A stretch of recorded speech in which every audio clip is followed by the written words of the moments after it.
What's good, party people? This is According to Woods, and I have the honor and privilege of talking to. He's a mixed martial artist. He's a bare knuckle boxing athlete. He's the one and only Josh Dyer. Josh, how are you? Hey man, doing good. How you doing?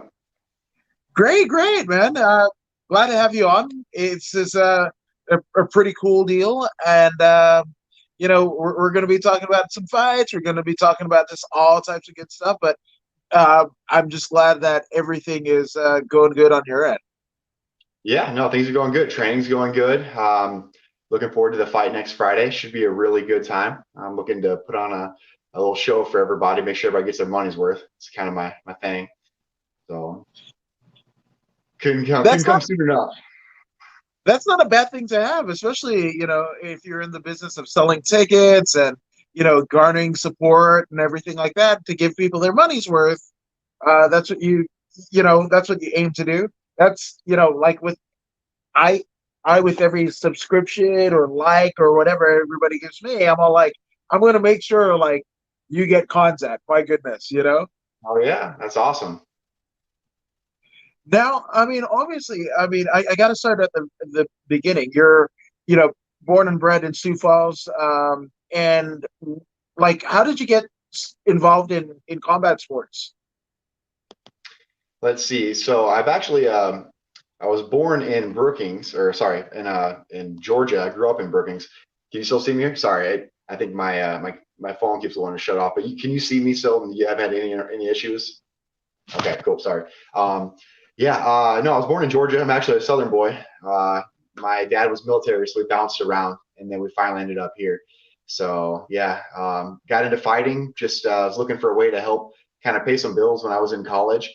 I didn't really know how to do a whole lot. I just wrestled for a really long time. So I had a friend that introduced me to a trainer, and he's just like, "Hey man, these guys are cage fighters. You should see it, if you like it." And so I was like, "Yeah, let's give it a shot." And we went down there and started beating everybody up out of my buddy's kitchens where we started, and we ended up getting a gym after a couple months. And then a couple years later, we were running a pretty successful gym, and then we just kind of, yeah, we ended up going all our separate ways, but I kind of just stuck with it. And yeah, now it's turned into a kind of a fun ordeal. That's tremendous. Now, I mean, when did that like initial wrestling bug hit you? Was that in Georgia or when you moved to Sioux Falls? Like, at what point did that happen? No, I started wrestling whenever I was in middle school. I was just kind of looking for something different. My dad was a wrestler, and I was just looking for kind of a way to bond with him a little bit. We had a lot of things going on at the time, so we were just trying to I was trying to find ways to kind of bond with him, and I ended up falling in love with the sport. And yeah, after that, it was all because of me. Just I just really wanted to continue doing it, but it made it a lot easier because my dad was a really good wrestler, so he was able to come give me some tips and really help me out along that journey. That's tremendous. Now, I mean, I can speak for myself where, I mean, my dad was a musician and he kind of just like forced me to do it. And I was just like, I'm doing something else and what have you. So it's pretty rare when you find, especially a father-son dynamic, right? And all the crazy stuff that can happen as you grow into yourself and the relationship with your dad and everything. But like the fact that you went into, I mean, theoretically speaking, your dad's arena, right? And found Yeah, success in, that you could define yourself. That's got to be pretty cool, right? yeah, it was really cool. I used to watch his videos and just like watch him go out there and just destroy guys. I was like, man, this is so cool. And then I, you know, ended up joining a karate class, when I was a kid, and I got beat up by a girl. And so I was like, okay, so my dad is way tougher than me. I got to figure out how we're gonna, level this playing field a little bit. And wrestling was actually the thing that kind of changed everything for me. That and you know what? That's what I love about all sorts of combat sports. Whether it be a striking discipline like boxing or kickboxing, Muay Thai, and what have you, or a grappling discipline like jiu-jitsu, sambo, catch wrestling, and other. Where I mean, if you've got the right technique, I mean, you could go far, literally and figuratively. Because I remember, I want to say it was like 3 months into jujitsu, and this gal, probably about like 125 pounds, you Yep. know, let's spar. And I'm like, okay, cool, whatever. Next thing you know, I go flying 10 feet across the room, landing at the feet of my wife, which wasn't my proudest moment. But then again, I have solace in knowing that that gal that threw me across the room is the raging panda, Julia Avila, who's now in the UFC. So, I Heck mean, yeah.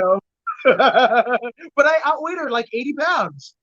Exactly. Yeah, I can totally relate. I've had almost a similar experience, and it was my fiance at the time. Yeah, I got humbled. Jiu-jitsu was when I realized that technique is very important. So I was actually an undefeated fighter. I was 8-0 at the time, and I went to a jiu-jitsu gym just to see what it was all about because we just kind of trained arm bars and stuff here and there, just how to not get submitted and still beat dudes up. And yeah, for me, it was a little Gomer pile kid, just 135-pound freshman. I was in college, so I was like, this kid was a high schooler, like barely 14 years old. And yeah, he put me to sleep in front of my girlfriend twice, actually. So I was just like, geez, I got a whole new respect for this art form. I'm like, I got to learn some jujitsu now. Oh, even more so because he had a little bit of the karate stuff, the striking discipline. I mean, when you're looking about the archetype of like a complete mixed martial artist, right?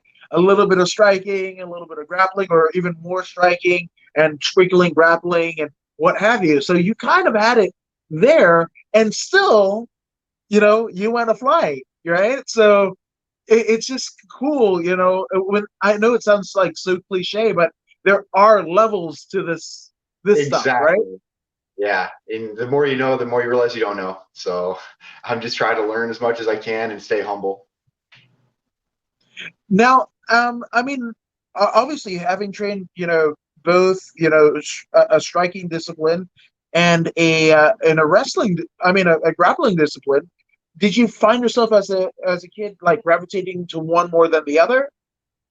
Um, Definitely the grappling. I always had a bigger body as a kid, and my dad, and my mom, like they put me in soccer, growing up. So all the kids would take off running. I'd be trying to keep up, and I couldn't really. After so many years, my dad was like, "All right, we got to try something that's more designed for your body style." And he put me in football. I tried that a little bit. Wasn't really my thing. I didn't like smashing into dudes running full speed. I did not enjoy it, not one bit. Every time we smash into each other, I felt like that whiplash, and I felt like my organs were just moving. I'm like, why? Why would anybody want to do this? But yeah, people could say the same thing about MMA and all that, but for me, it's different. A punch to the face is it's different than running into a brick wall. To me, it's just a different experience. But yeah, early on, the grappling was everything to me. I thought it was the best. I'm like, man, if you know wrestling or jujitsu, then you're gonna be able to be the best in the world. So I was kind of still sucked into that one track mind mentality of you just there's one discipline that's better than the rest. Learn that one, you're gonna be the best. And yeah, it took a while to develop a fully well-rounded aspect of the sport, but yeah, no, early on, definitely the wrestling. That's tremendous. Now, I mean, it's kind of fun because, I mean, having trained both, right? Were you aware of like what ended up becoming, mixed martial arts? Because, I mean, that MMA terminology didn't really spout out until like 2007. So even the term MMA is relatively new. But as you were taking your karate classes, as you were in wrestling practice on the mats and what have you, were you aware that there was like this emerging sport kind of bursting at the surface? Oh yeah, I got to watch it on TV. My dad, he'd put it on, and I'd see GSP out there destroying guys, and you had Anderson Silva. I got the Matt Hughes, Thiago Alves, all these dudes that I used to look up to as a kid. I'd just be like, holy cow! Sophomore, junior in high school, I'm like, I could never be like these guys, but I would sure like to try. But I just never figured I'd get the opportunity. It was like a dream, but for me, you're looking at as a kid, you're like looking at everything and you see the lights shining and it's pay-per-view and it's just I don't know. It took a while to like mentally get to a point to where you realize like, hey, anything's possible if you put your mind to it. But yeah, I was pretty shy early. On. I mean, but again, it's the, I mean, having trained both, right? Um, were you aware of like what ended up becoming, mixed martial arts? Because, I mean, that MMA terminology didn't really spout out until like 2007. So even the term MMA is relatively new. But as you were taking your karate classes, as you were in wrestling practice on the mats and what have you, were you aware that there was like this emerging sport kind of evolution, the metamorphosis of not just you as a fighter, but you as a person, and then, finding your kind of bearings so you could find yourself, literally and figuratively. I mean, it's pretty awesome, right? And Jesse Velasquez says a fighter for the people, equal opportunity, doesn't matter, and that's awesome. And martial arts, humbles us all. That's literally what it does. Agreed. Yeah, it does. Yeah, man. So at what point were you like, oh, like this is it? Like away from college, or did you start, doing jujitsu during college, or? Yeah. Yep. So my trainer, Doug Jenkins, he's the gentleman that introduced me to jujitsu and started teaching me striking because I was terrified to strike. Coming from that wrestling background, I was afraid I was going to get knocked out all the time. So I didn't even want to box with anybody. I just kept thinking, hey, as soon as they throw a cross, I'm just going to shoot in and do what I know. I'm going to do that forever. And it seemed like it'd be a great idea. Then I watched Here Comes the Boom, and I watched that dude shoot in and just get level with that knee. And I'm like, okay, so maybe I can't just be a wrestler. I was like, I'm gonna have to. It worked for a while, but you get to the higher levels and people start looking for that takedown and stuff. But yeah, no, it's just a lot of fun. I've had a lot of fun with the sport. Kind of just the different transformations. Like I started off as a ground and pounder. That's just what I was good at. I'd get on top of guys and use my wrestling and started striking. I wasn't a big fan of submissions, but I noticed after about 17, 19 fights, I started getting kind of bored. It's the same thing. Every fight with me, I get on top of somebody, pound them, and then usually the fight's over.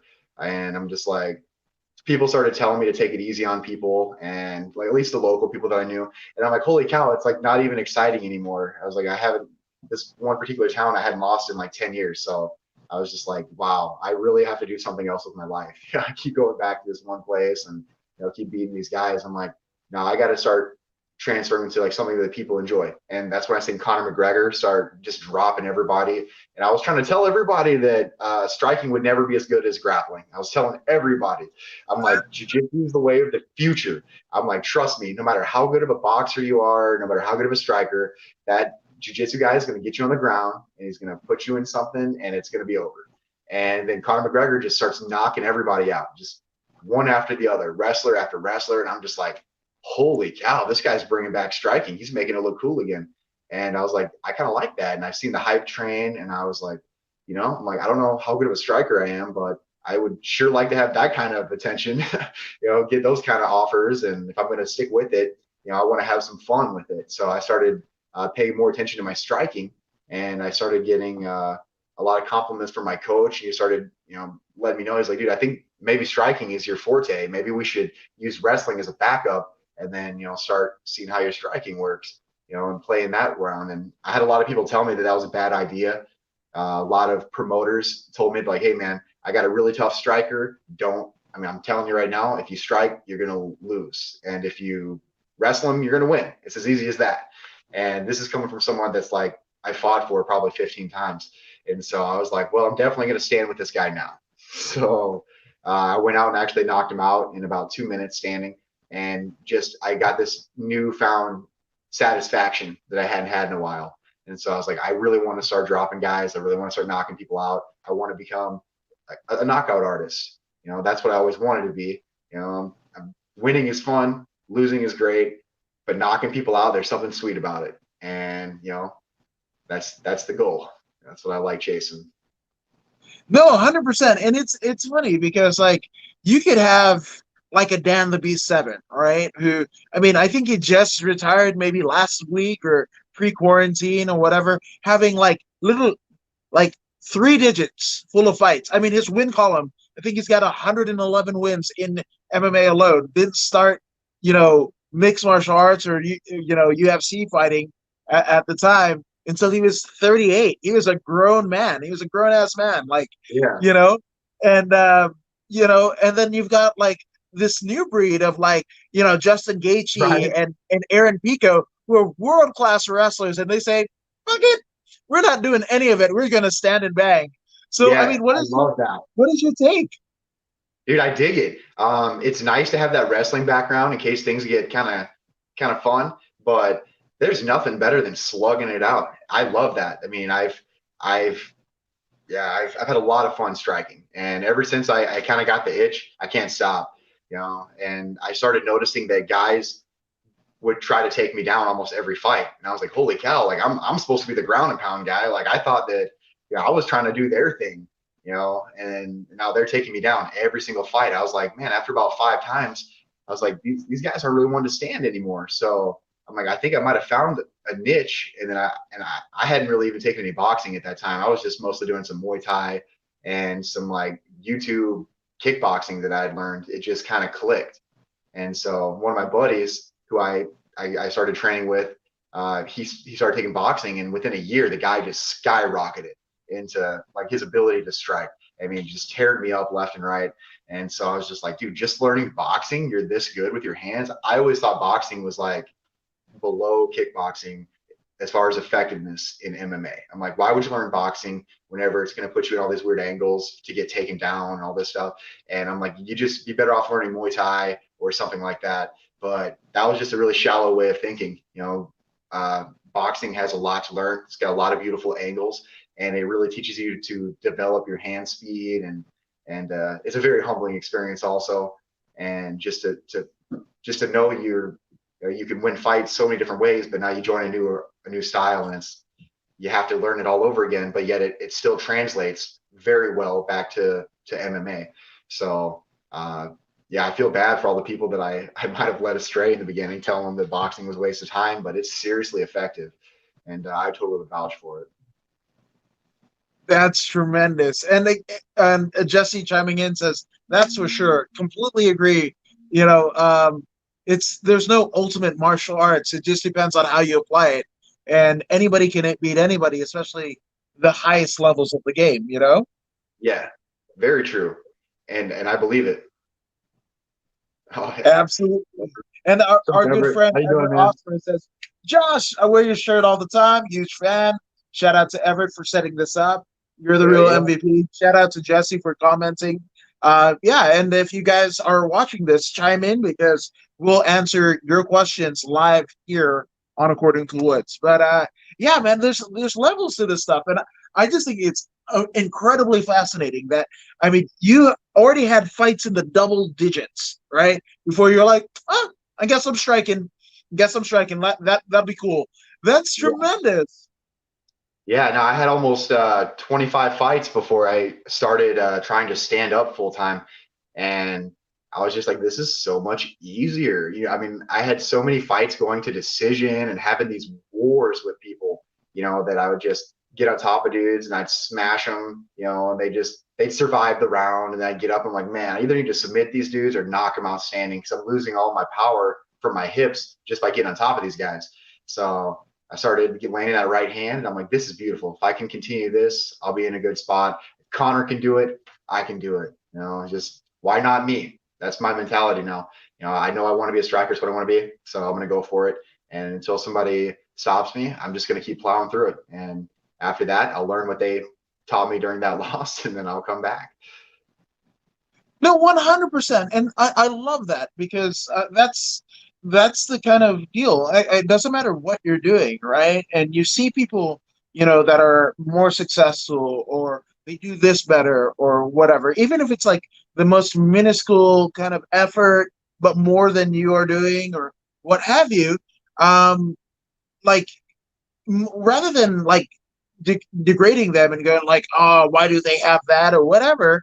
I'm like, no, why not me? Because once they're gone, or hell, I might even be able to match up against them if the stars align themselves, right? Exactly. So, with that all being said, like, why can't it be me? Why can't I be successful? And it doesn't mean that anybody else has to be less successful or whatever, but like, there's enough of a piece of a pie for everyone to essentially eat and get a taste at the very least. Yeah, I'm 100% with that. I just believe that if you can believe something, you can achieve it, man. It sounds cliche, but really, that's all I've been focusing on every day, all day. I wake up, I think about my fight. First thing I think about, I wake up and go, well, actually, it's the second thing. First thing is my body hurts really bad every day. I wake up and I'm like, God, my body hurts. How bad do I want this? Time to sit up out of bed. My abs are still sore. I'm like, okay, that's the first thought. Second thought is, all right, I got to watch some videos. I got to learn. I got to learn something today. I got to get faster, stronger, or smarter, or all three. I want to be better than yesterday. There's always something to learn. And for me, I'm a full-time athlete. I think about it all day. I mean, it's the one thing that keeps me going. I mean, I work out in the morning, work out in the afternoon, work out in the evening. I push myself, and my diet, I got it on point. I'm trying to give myself all the tools that I need to stand a really good chance against some of these guys at the upper levels, because I know I'm new to the sport. Boxing that's probably one of my least developed skills out there. All I have is good timing. And I was blessed with a chin that doesn't really let me get rocked hardly ever. So I can slug with guys, and it's not beautiful, but that's what I enjoy doing. I like it. When I get punched in the face, it feels good. It sounds weird, but it feels really good. I mean, like, I smile, I get happy, I get pumped up, and when I smash somebody, it feels just as good. So I don't not look forward to getting hit. To me, it's like, hey, I'm going to smash this dude, try not to get hit. But if I do, hey, as long as I'm still standing, then this is a good time. And that's what I'm after. I'm here to have fun. I like guys. I'm not going to do that this fight, I promise. But I mean, I'm there for me. I can't tell you how many times I've dropped guys and then just, it's an MMA fight, let them stand right back up. Like, all right, hey, I'm trying to work on my striking this fight. I know this guy is a horrible wrestler. I told him before the fight, hey, I'm not going to take you down, dude. I promise this is going to be a stand-up fight for me. And he's like, there is no way you're going to honor that, and I knocked him down 3 times. He kept getting back up, and I was just like, hey, nobody believed me when I said it, because once again, nobody thought that I could strike.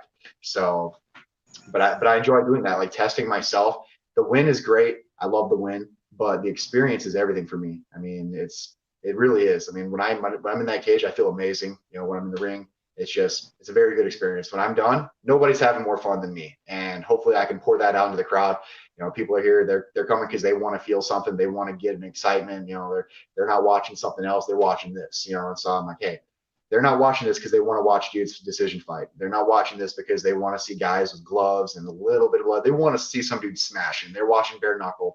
They're watching a very gruesome, very brutal sport. And this just so happens to be something that I really enjoy doing. So I feel like we're both going to have a good time out there. So that's kind of just an all around good No, thing. 100%, 100%. And Dre Miley, who is, representing Knoxville, Tennessee, training with OSP, he says, "Why Oh, not me? nice. Indeed, why not me?" Right? Absolutely. And we're definitely going to get into the fight, but Bare Knuckle Media says D-Day all day, appreciating the sweet science. And how did you get the name D-Day? Oh, cool. I wish I had a cool story for it, but I don't.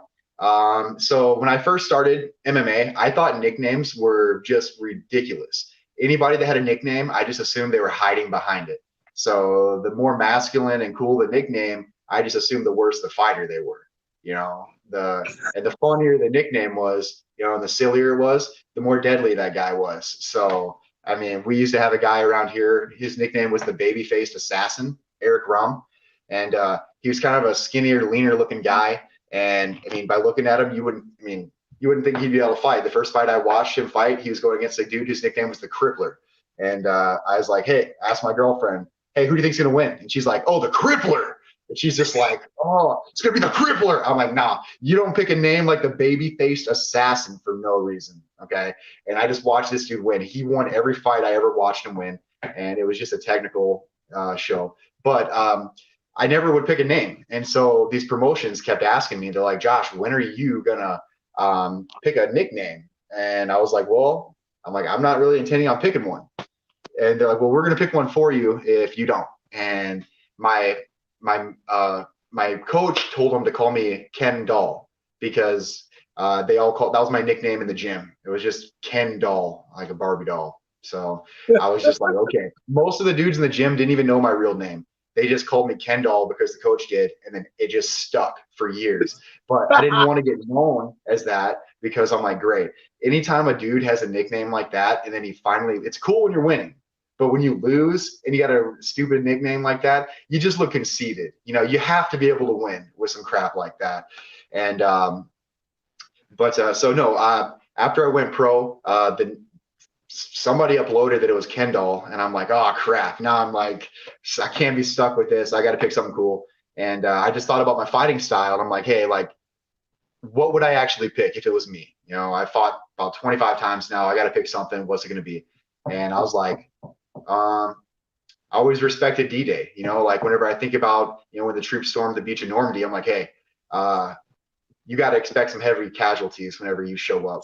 You know, you're going to show up. You may win, you may lose, but they're going to know, and we're just not going to stop. I mean, I might lose everything. I might smash every knuckle in my hand. I might break every bone in my body, but I'm not going to stop. I'm going to fight you. I'm going to run through you like it's D-Day. And I'm like, that's what's up. That's what the people want to see. In my opinion, I'm not going to stop. I'm going to deliver. And that's what I want to do. And I really thrive whenever I get into that mindset. Just nothing that you do is going to slow me down. It might suck a little bit, but as long as I stay that course results in you getting some seriously heavy casualties as well. So that's pretty much what it is in a nutshell. I mean, there is an interesting story there. I think that's a pretty damn fun story because I mean it could be worse, right? I mean, uh, love the guy, right? The gentleman that is Ray Borg is incredible. I mean, the unfortunate circumstances that happened to his son, how he's fighting, because of the son. But I mean, the Taz Mexican Devil, like your last name is Borg, like Cyborg. That's a layup. Like Scottie Pippen is just like, bam, there it is, and you're like not taking the dunk. Like no, No, we don't need that. Yeah, we don't need that super awesome. Like this could be the coolest nickname in the world. Nah, we're good. Yeah, that's all right. Well, I mean, literally, the Ray the Taz Mexican Devil is the Alan Belcher Johnny Cash horrible Johnny Cash tattoo of fighter nicknames. Like, like he was good for Johnny Cash, and whoever was like, oh, prune face from Dick Tracy. Like, that's what we're doing. And that's the Taz Mexican Devil. Like that is probably one of the worst, at least what I've heard, nicknames. And especially when your last name is Borg. Like even me, according to Woods, my last name's Woods, Adam Woods. So according to Woods, it might not be what you like, but it's something, and it's according to this guy, right? So I mean, it's just some things are just given to you, and you can't go like, oh, the world didn't give anything back to me. No, they did. You just didn't answer the call, and I'm like, oh, come on. Yeah. No, it's funny. I've had a lot of people. They're just like, "Oh, dude, they're like, we love the D-Day nickname," and I'm like, "All right, sweet." And a lot of times, the younger generation, I'll ask them, like, "You guys know what D-Day is?" And like, "Oh yeah, Doomsday, man. Like it's Doomsday," and they just like take off, and I'm just like, "Yes, I should have picked Doomsday." I'm like, "That sounds way freaking cooler." I'm like, now that you mention it, but I'm like, I'll just let them think it. I'm like, yeah, they don't know history. That's all right. It's a different generation. I mean, and again, it makes a cool story. And you were talking about the babyface assassin. There's nothing wrong with that. I mean, none other than the now War Master Josh Barnett started off as the babyface assassin. So yeah. So I mean, you can graduate in terms of nicknames. I thought that was original. Okay, so there's multiples. Yeah. It's like the Pitbull, right? I'm Josh the Pitbull Dyer, not to be confused with that Pitbull on the other side of the ring. Oh Pitbulls yeah. everywhere. Oh, and then not just that. It's like they're the Pitbull brothers. So there's two of them, and you're just like, oh, that's Pitbull. Oh, that's Pitbull. Then what does their mom call them? Like, what are their wives? If they're both Pitbull, like you can't really transfer that over. I don't know. It's so funny how many Pitbulls there are in MMA. I was like, well, I definitely can't pick that nickname because I feel like at one point you're going to be standing across the ring from another dude named Pitbull, like the Pitbull. I'm like, it's going to be lame. I'm like, nah. He's like, you get introduced second, you're going to be copycat. It's the fight between Pitbull Square, I guess, right? Gosh. Now, Travis Folks is chiming in. He said, "Who's your favorite fighter?" Ooh, gosh. Um, that's a good one. Of all time, I don't know, Anderson Silva, man, that guy could just strike. Talk about an entertainer. That dude, just watching him beat people without even looking like he's trying is like the epitome of embarrassment. I mean, when you like jab somebody and they drop like with straight KO, I mean, every time. I mean, there was nobody in the world that I thought could beat Anderson Silva because I'm like, the dude fought everybody for like 7 years, the second best dude in the world, like every time he fought. It wasn't like he was just fighting some up and coming guy. It's like that's the second best dude in the world in your weight division every single fight for like 7 years, and he's just making it look like he's not even trying. How can you not like that guy? That's an entertainer right there. Yeah, to me, all time Anderson Silva. If I could emulate that guy, I would totally do it.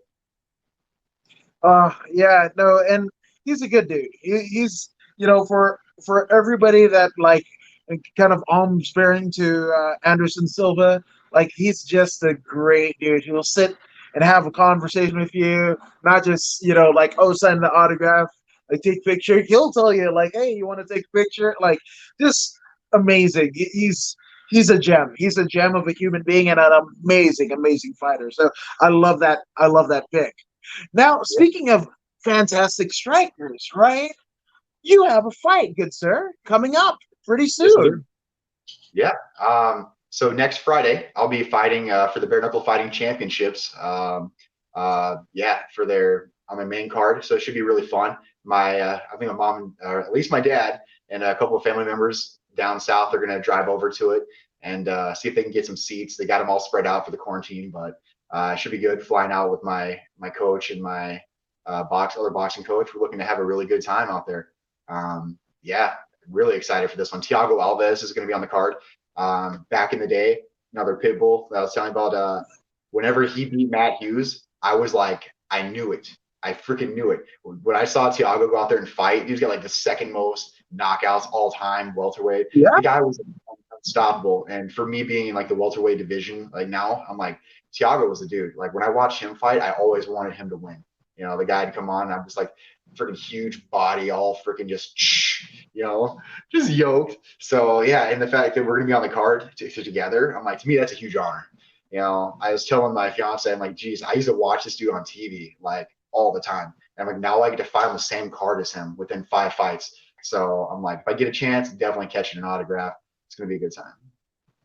Yeah, damn right. Because again, I love it. Whether it be Thiago Alves or Crippler Chris Lieben and what have you. These are people that have paved the way for our sport. And the fact that they're getting a second life, a second look in bare knuckle, and making some real serious money. It's just like it's a win-win. So I mean, what does bare knuckle mean to you? Okay, so to me, bare knuckle is the ultimate form of fighting for my type of style that I enjoy. I kind of rose to the level of my own incompetence when it came to the grappling and in MMA, and that became my downfall. The striking was great, dropping guys, feeling good and all, but the eliminating that one area allowed me to focus solely on striking and like doing what I love, which is high pressure. High pressure striking without having to worry about that takedown allows me to just go out there and do my thing. And I really enjoy that. It's very difficult to process information. Whenever you've got somebody throwing very heavy hands very quickly at you, you've got to be fast. And I've never been dropped in my life. I'm going on 30 fights now. I've never even been rocked. So, I mean, I fought Brian Houston. He's also in the UFC. I think he was a Golden Gloves heavyweight champ. The guy smashed me for 3 rounds. I ruined his perfect knockout rating. He had 100% rating before he fought me.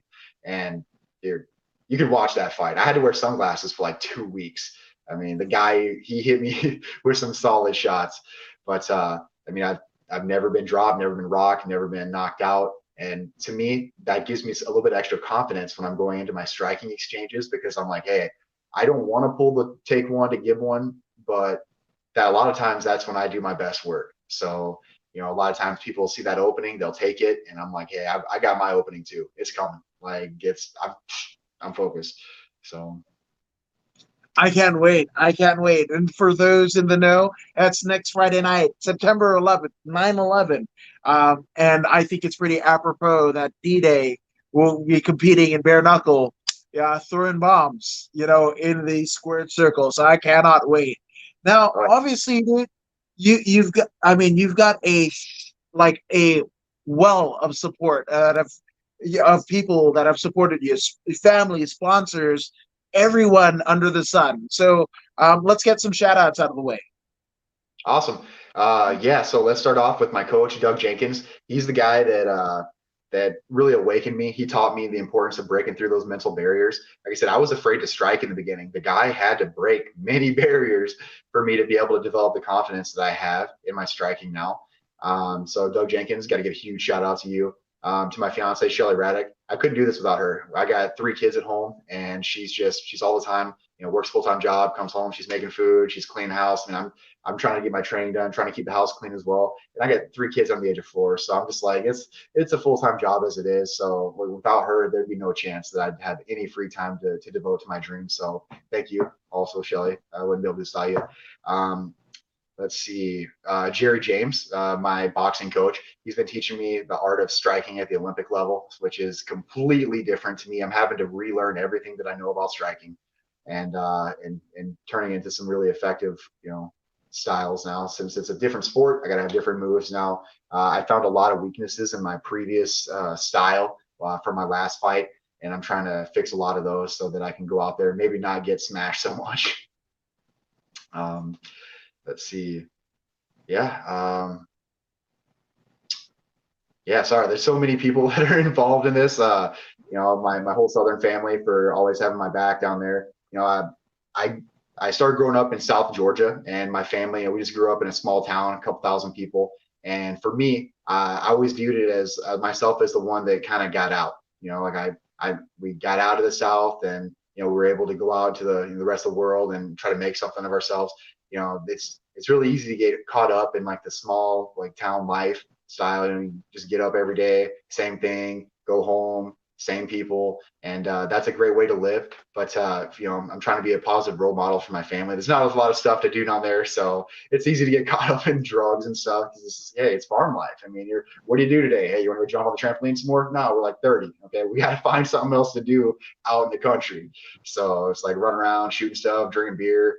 Living that country life. It's like, yeah, I'm trying to let them know there's other ways. There's other things that you can do to develop, your body, yourself mentally, and try to achieve some dreams. Not trying to follow all that same mindset. Hey, if that's what you want to do, go for it. But I'm trying to pave that way and just be like, hey, there's chase your dreams. I want people to look at me and be like, hey, if Josh can do it, I can freaking do it. I'm like, hey, that's the goal right there.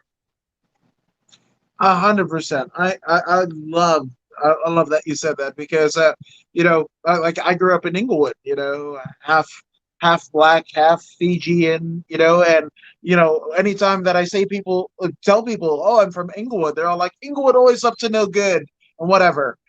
And I'm almost like on a mission to tell them, no, awesome people came out of Inglewood, Paul Pierce, the basketball player, came out of Inglewood. Lawrence Jackson, who's a football player. We've got doctors, nurses, lawyers, military service men and women, like a litany of things. You name the gamut, and I mean, even people that if you work for the sanitation department in your town, that's awesome because you know what? You need that. That's a vital part. If nobody picked up our trash, what would we be? So we're all good. No matter where you come from, if you want to omit positivity in the world, then that's exactly what you can do. And especially right now where everybody is in a precarious position worldwide, no matter what, stage of life that you're in, but it's going to be okay. It's going to be great because you're great, right? I like it. That's right. We're great because you're great. Dang right. Now, one last sell, my man. 9/11 Bare Knuckle Fighting Championship. What are they going to see out of D-Day? Josh Dyer. Awesome. They're going to see a fight. The guy that I'm going up against, Jared Warren, he's a amateur world kickboxing champ. The guy is great. He's a southpaw, which is great. I'm really excited for it. I know those guys like to give people a lot of trouble, but I think it's going to be a really, really fun experience. I got a couple tricks up my sleeve, and I don't want to give away too much, but I may have developed a brand new punch that I'm going to showcase that night that I've been practicing for the last year. Yeah, if I could knock him out with it, that'd be really awesome. So we'll see, but it's very cool. It's very cool. My manager's been kind of spreading it around, letting people know about it. But it's called the Scorpion Punch, and yeah, it's gonna be fun. It's gonna be really great. So I'm gonna set it up real nice, and we'll see if we can get ourselves a beautiful knockout. First time ever, Scorpion Punch, national TV. Woo, I cannot wait. I cannot wait. And obviously, the only way that you can see it live is at BKFC. So you need to download that app like right now, if not sooner. Now, Yep. Josh, thank you for joining us. But where can people find you on social media, my man? So my Facebook account is probably the easiest, Josh D-Day Dyer. I stay into regular contact with anyone that messages me. I just try to be a down to earth kind of guy. I know I'm kind of crazy on TV and stuff, but I really like this sport. I mean, it fuels me. But really, I'm just a down to earth guy. Message me, I'll message you back. If you're looking for any merchandise, I always got shirts and stuff like that. But if you just want to say, hey, what's up? Message me. I get back to you pretty quick. Other than that, yeah, I love the sport, love everything about it. Bare Knuckles, what's up? And just looking forward to seeing where this journey takes me. Dang right. And Travis Wilk saying dreams do come true. Absolutely. And it's BKTV is the app that you want to get on all platforms. You should do it. I've done it. And that is the only way that you're going to see D-Day do his thing come 9/11. Josh, it's such a pleasure to have you here. And we can't wait till next Friday night when you get inside the square circle for BKFC. Can't wait. But thank you for joining us, my man. Hey, it's my absolute pleasure. And just give a shout out to everybody listening. Just want to let you guys know, hey, no matter, even if you made mistakes, you're lovable. And just want everybody to know, just hang in there. No matter your looks, skill, size, age, or anything, you're worthwhile. And nobody can ever take that away from you. So hang in there. Before 9/11, we're going to put on a show. I love it. I love it. That's a great message. But this has been According to Woods with D-Day, Josh Dyer, and we are out. Oh, yeah. Like, share, and subscribe because you get awesome content like this. Definitely. Just say it. Like, share, and subscribe right here. Quality. Later, people.